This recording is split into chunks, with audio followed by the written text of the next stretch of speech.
Okay, as my day draws to a close and I'm getting ready to shower and then go to bed, I today I was an important day in the overall fitness journey. Okay, strength training is important. We know that. A little bit of cardio, a little bit of core work. That's all important stuff.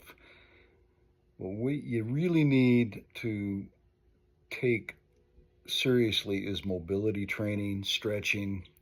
Good God knows I know that, and I'm horrible about it. I've been horrible about it, but I'm getting better. I know it's important, and I'm really trying to focus more on that. The other things that I'm getting better at is grounding, meditation, and and then I'm going to get to water. Okay, so grounding.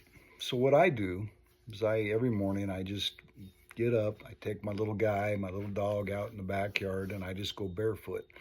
And I go walking around 10, 15 minutes out there while he does his thing, and I get myself grounded just out there in my bare feet. Pretty important because throughout the day you're kind of insulated from the earth, whether you be on rubber soles or riding in your car or in a building, whatever. And you will build up a positive charge. And one indicator of that is when you touch something that is grounded and you get shocked, right? It's because you're positively charged and it's negatively charged. That difference of potential draws an arc. Good God, happens to me all the time. So grounding is pretty important.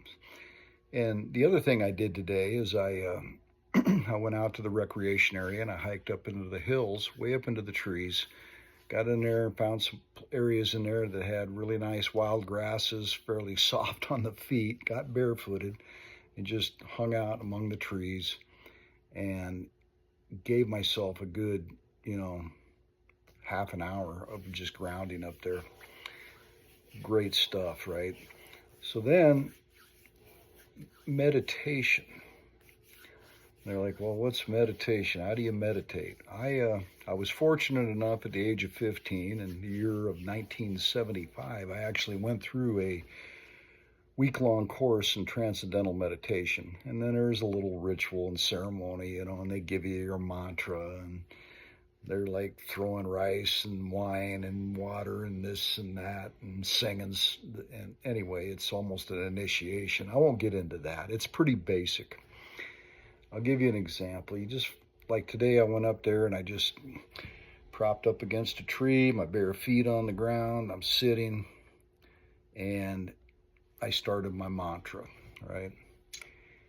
What's a mantra? It's any sound you want to come up with that you can repeat that will easily come into your mind effortlessly, naturally. And that sound just repeats itself without really concentrating or focusing on it. Just let it come. And the way you start that, and I'll just use the universal Om, right? Om. And it works. Om will work, right? You just Om, Om, and you say it out loud. Om. You get quieter. Om, Om.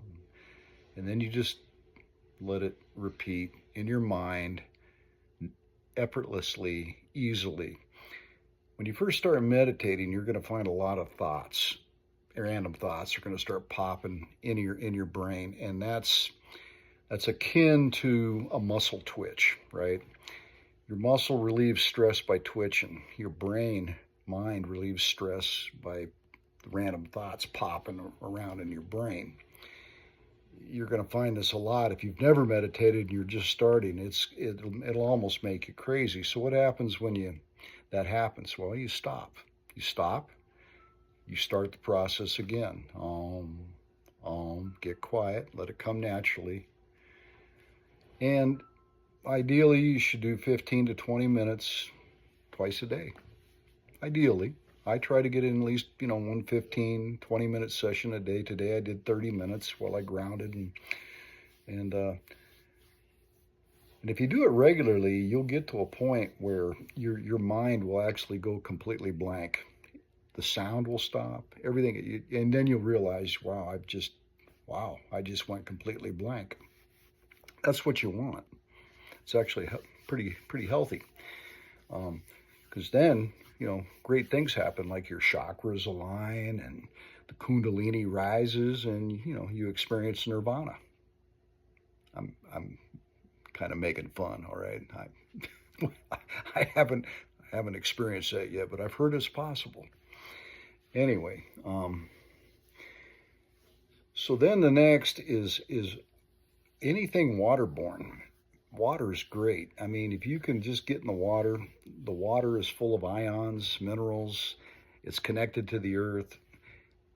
What a great way to ground yourself in water. And it's a great place to meditate. Perfect place to meditate. All right. And so I even recommend that. Just get in the water if you can. Just sit in it. And, you don't have to be like completely immersed, but great place to meditate. A great way to ground yourself. And especially around here where I'm living now, where we've got just all kinds of, warm water springs, mineral springs in this area where you can, the benefits of these mineral springs goes far beyond just grounding. Your body will take on these minerals, and they've got, therapeutic healing properties. So, I recommend. And then the last thing I really recommend is, hiking, walking, whatever. Just get out and walk. Whether you're, like hiking like I did today up through the trees and the hills, or just going for a walk through the neighborhood, around town, whatever. Try to incorporate some hills if you can. If you live in a flat place, I guess you can't do that. But here, I've got plenty of hills. So, and I try to make sure that, I walk downhill, so I have to walk back uphill. All right. Doesn't matter which way I go. I'm going to go downhill before I come up, because I living up on the upper part of town that goes down, and I go walk along the river, and then I got to come back uphill. And that it's almost like interval training when you do that, and it has a cardio element. And if you're walking 7,000 to 10,000 steps a day, it'll really help with burning calories, getting rid of excess weight, that kind of thing. But yeah, I would definitely incorporate grounding, meditation, mobility, stretching, and get around water, get in water. Water's therapeutic, and I think you'll find that to be very, very beneficial to your fitness. And if you're already doing it, good on you. I'm a slow learner. Okay, coming up on 66 years old, but I'm getting there. I'm getting there. So y'all have a great week ahead.